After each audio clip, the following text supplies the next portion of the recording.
After losing the Caraboa Cup semi-final 2-0 to Newcastle on Tuesday night, Mikel Arteta has come out and blamed the football. Not the football played on the pitch, which he should be bloody blaming because that was horrendous. He's come out and blamed the actual ball itself. You know, the circular thing made out of leather that you're supposed to put in the back of the net, which Arsenal are making look like rocket science, cutting it a barn door at the moment.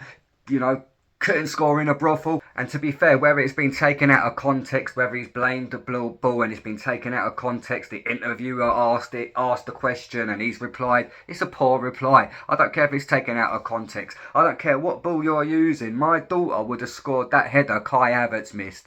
Listen, whether Mikel Arteta's response was taken out of context, it still doesn't hold much weight because all season Arsenal have been blaming everyone else apart from themselves. Let's blame the referees. Let's blame the red cards.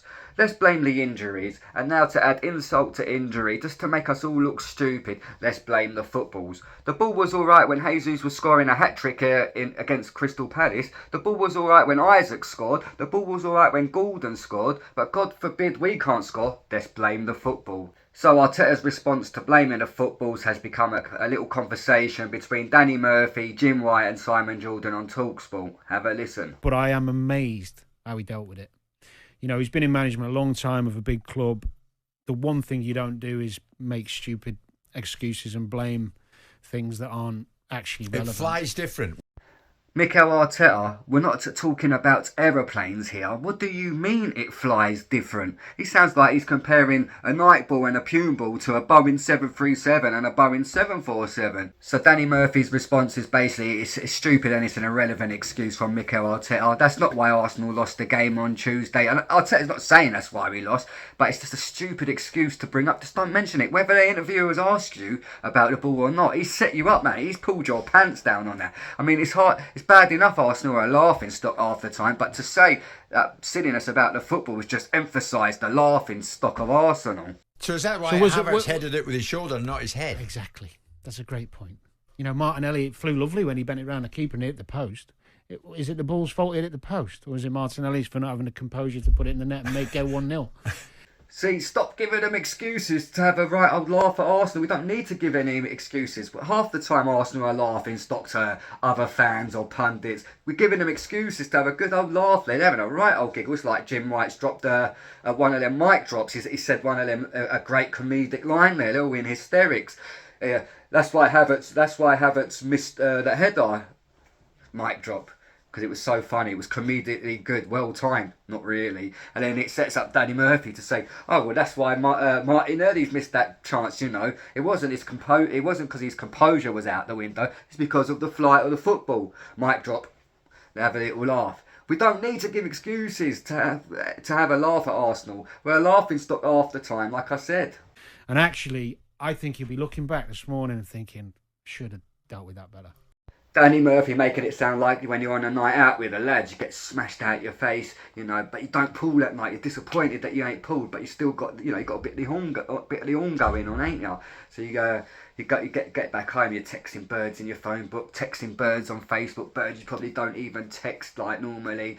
Next day you wake up, you see all these texts on your phone. You're like this, look to the ceiling, shit. What have I said in them texts? You don't even want to go into your messages to read the text. And that's what it's like for Arteta. He said what he said the night before about the football, and he's probably woken up like he's texted a load of birds on Facebook, and he's seen the responses now, and he's seen what he's been writing, and it's like he's thinking, you're just looking at the ceiling. What have I said? What have I done? Take it on the chin. You got another game to go, but don't start blaming the ball, because the biggest problem he's got by blaming the ball or making those comments is the Arsenal fans. But you'll have Arsenal fans now who are a bit annoyed. Danny Murphy's spot on. It's no one else that's going to care about it. It's the Arsenal fans. Arsenal fans are made out to look delusional half the time without Mikel Arteta now coming out to make us look stupid. Is he taking us for a mug? Do you know what I mean? Not blaming the football, but bringing up the issue with a football. It was, like I said, it was all right for the Newcastle players. How about you hold some accountability for once? Because it's always someone else's fault. If it ain't if it ain't the referees, it's the red cards. If it ain't the red cards, it's the injuries. And then to add insult to injury, it's the football now. That makes us look stupid. What, you're taking us for a mugs here? What do you mean it's the football? No, hold your hands up and say, Eddie Howe's Newcastle outperformed us. We didn't turn up. I'm going to make sure we work harder in training. I'm going to focus more on our issues, and maybe we can move forward as a club, because at the moment we're stagnating, we're flatlining. It was good enough when they beat Palace. Yeah. I mean, I think it's a lapse in judgment, that's all. Yeah. He's been asked the question, he should have just gone, we lost the game.